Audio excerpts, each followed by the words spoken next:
19. Brilliant. July 2nd, 2018.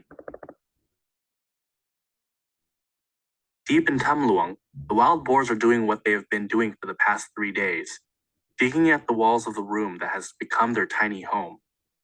They are talking with each other, trying to keep their minds off their hunger, when suddenly Coach Ik stops and holds still.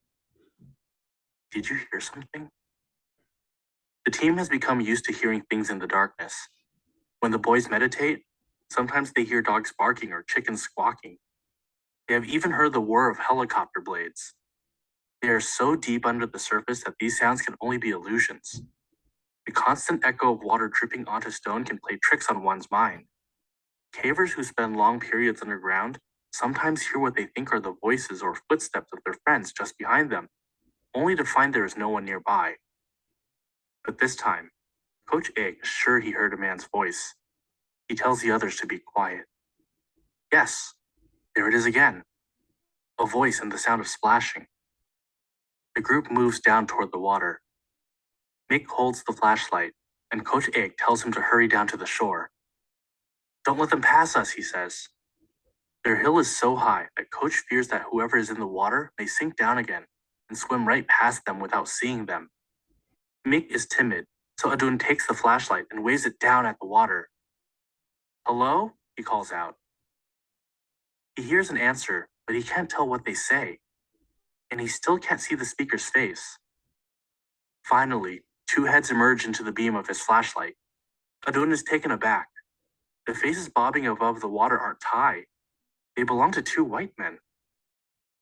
Is anyone there? One of the men calls. It takes Adun a second to register that they're speaking English.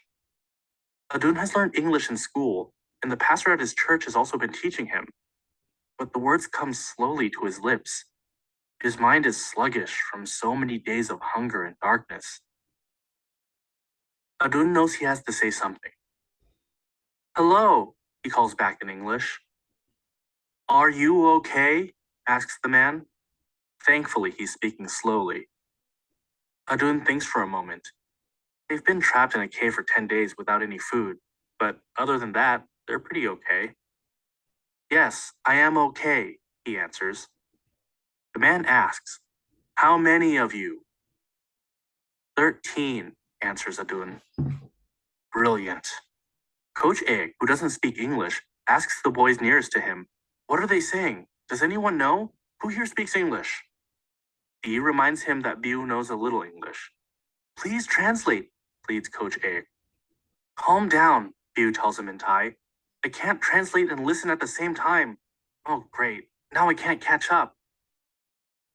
The team is realizing that everything they have prayed for is really happening. Feelings of relief and happiness rush over them fast. It's such a contrast to the slow, dark days they have been enduring. The whole scene feels dreamlike. After 10 days by themselves, here are two more human beings, people from the outside who have come to help them. All the boys are wondering the same two things.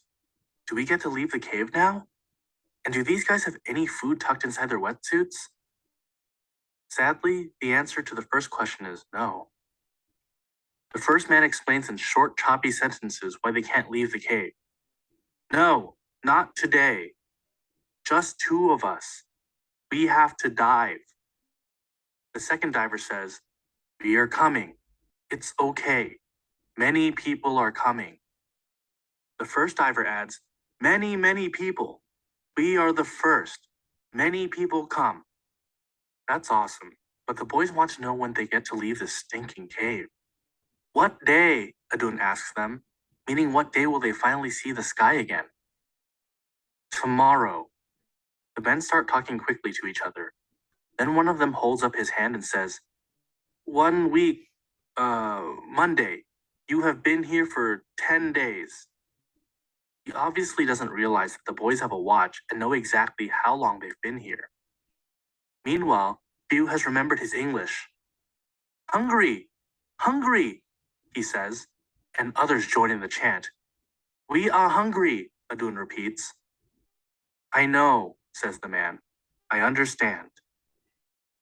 That sounds like a no to the questions of snacks tucked inside their wetsuits. The men move closer and tell the boys that they are coming out of the water, up the slope. They're wearing full wetsuits and tanks on their backs. They look like clumsy ducks in their long flippers, and it's not easy for them to climb up the slippery rocks. When one of them stumbles, Adun reaches out and asks if he needs any help. No, it's okay, says the man. He just needs them to move back a bit. The team makes room for the two men on the sand. Did you tell them we're hungry? One of the boys whispers to Adun.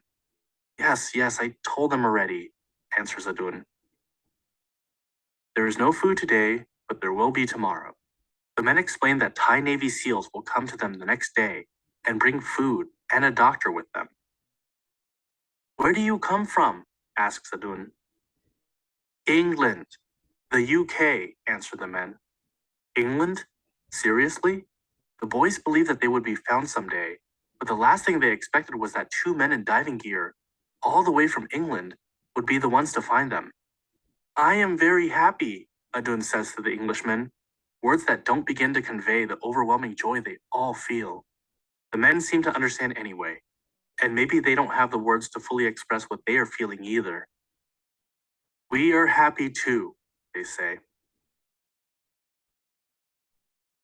Before Rick and John depart, they leave the boys with the one thing they have to give them, flashlights. The boys thank them, and then they each wrap their arms around the men in a hug. This is an unusual show of affection, and it carries a real meaning. Thai people are very affectionate with loved ones, and it's common for friends and family to hug and hold hands. But hugging a stranger, especially a foreign stranger, is not the norm. By hugging Rick and John, the boys are not just showing how grateful they are to be saved. These two men are no longer strangers. They have become like family. The divers promise they will come back. As they dip back down below the water, Rick and John refocus on the harrowing dive ahead of them. There is one thought they won't allow themselves to dwell on until they are safely on dry ground again.